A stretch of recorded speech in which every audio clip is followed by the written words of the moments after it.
微波炉不加热怎么修？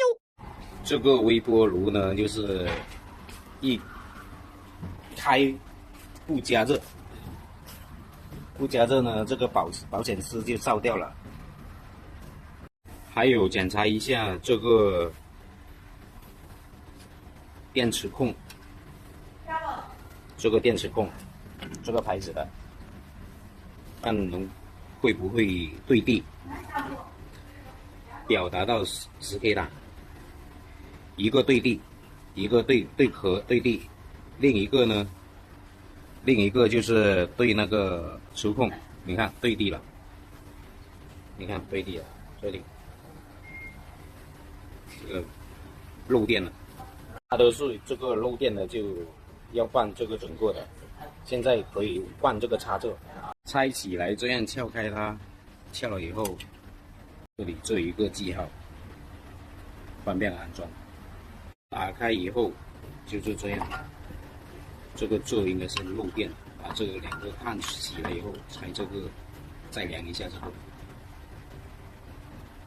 现在还没有把它断出来的时候，再量一下对地，达到10K 档，对地是通的，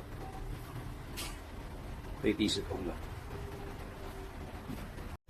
达到10K 档。现在这两个都断开了。这个什么东西？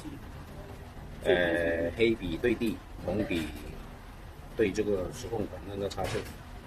再看一下这里漏电，这里也是一样的，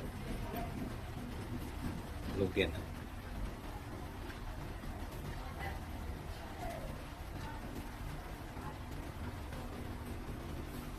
这个插座触控管的插座拿出来了，再量一下这个，达到10K 档。如果是通的就漏电，对这个地，你看通了。确定坏了，安装的时候很容易的，把这个铁的耳朵两边把它扣起来就行了，用尖嘴钳。这个现在司机装好以后，司机正常了，现在可以了。好了，今天视频就到这里，感谢大家观看。有任何问题，欢迎大家评论区留言。